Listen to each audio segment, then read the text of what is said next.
Hi folks, welcome to the Prepared Homestead. This is Travis. Thank you all for stopping by to watch. Quiet morning so far. A little cloudy, not too bad temperature wise. Possible chance of rain today. Nothing looking too serious, but there might be some precipitation that might fall here for further west of us. Getting closer to Oklahoma, Arkansas, Kansas, that kind of area. Missouri, you'll see some rain probably today. Don't forget Cage Rattler Coffee. There's a link down in the comment section below. Good buddy of mine started a coffee company. This is all organic. It's home roasted, small batch roasted. Really good stuff. I know coffee prices are high. I mean, all food prices are high.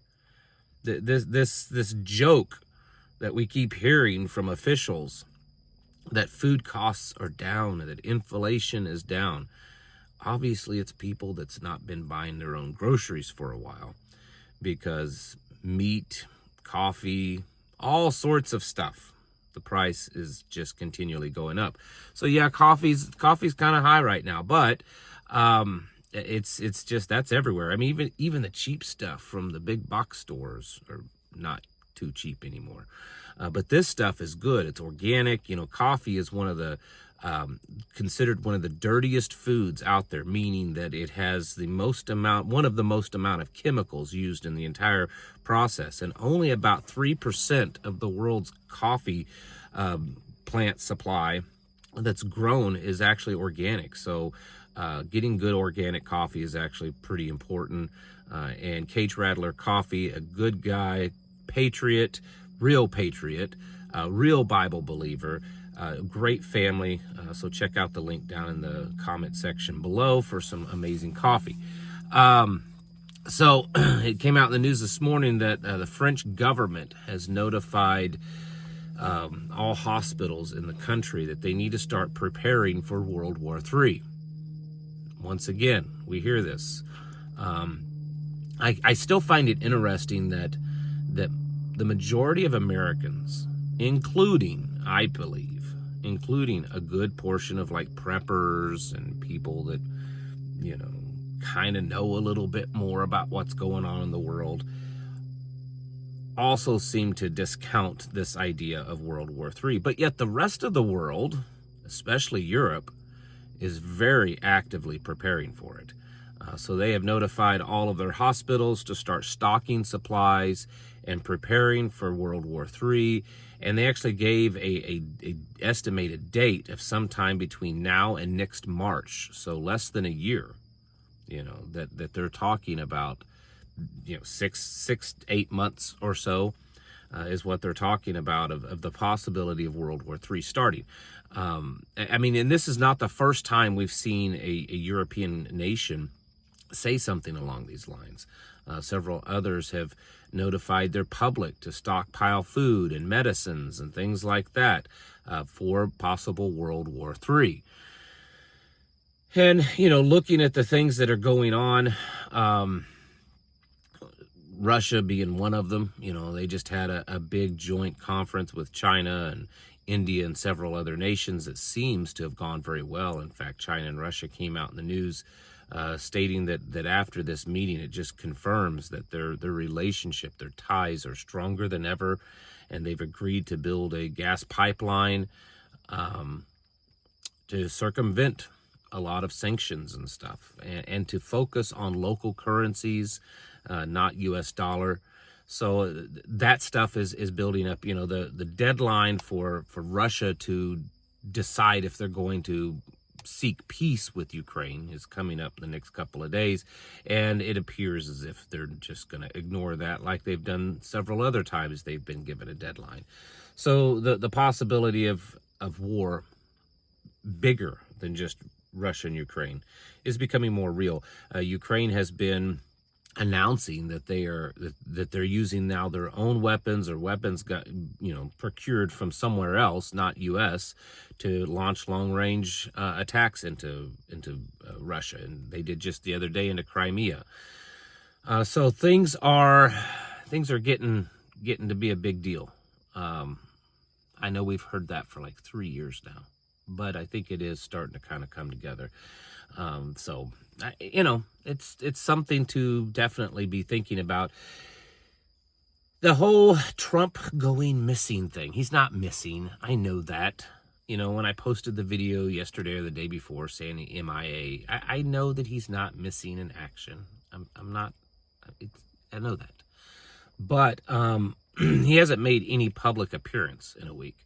And it was announced last night that today at 2 p.m. Eastern, Trump will be making an announcement in the Oval Office.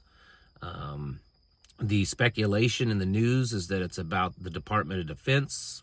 Very likely he's going to try to change the name to the Department of War. That does require congressional approval. So we'll see how that works.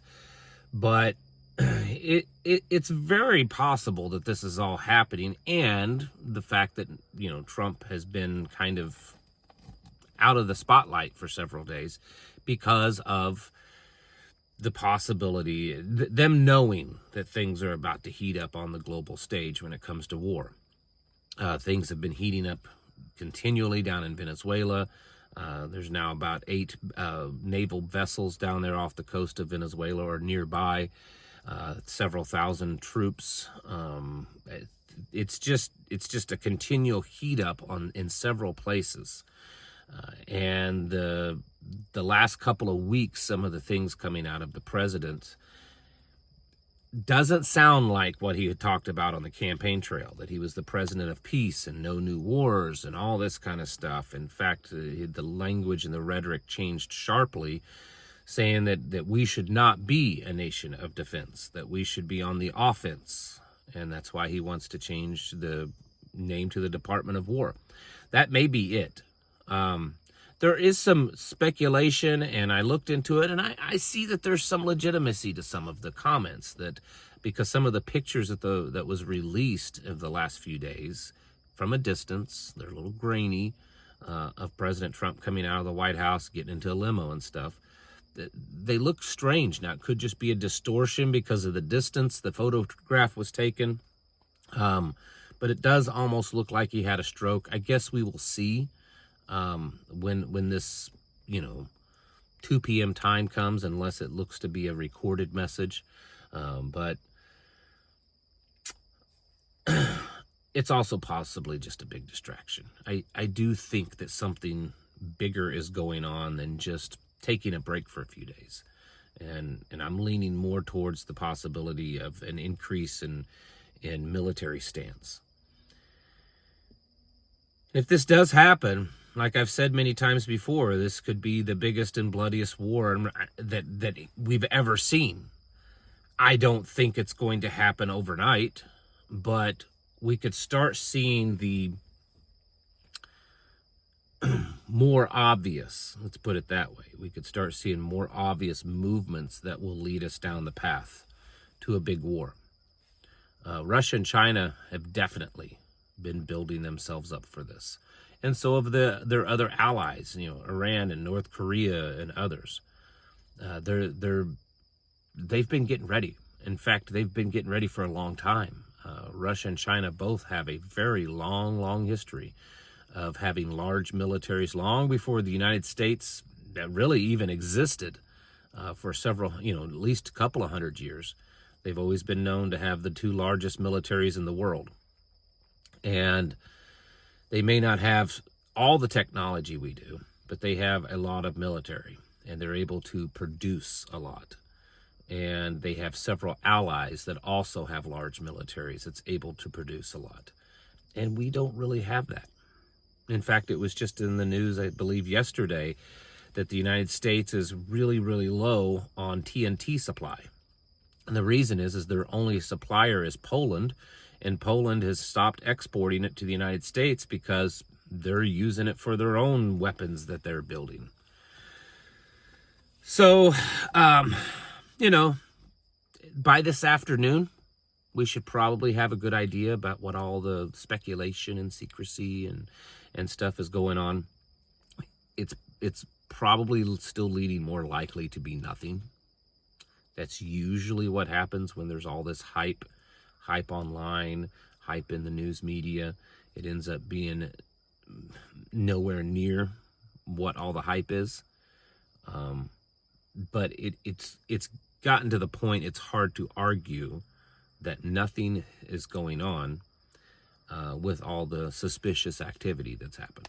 So whether or not we find out the truth, which we most likely won't by 2 o'clock this afternoon, I think that we need to continue to prepare. I mean, if European nations are telling their people to prepare for war, if other nations are doing the same, China, Taiwan, throughout the Middle East, people are being told to prepare for war.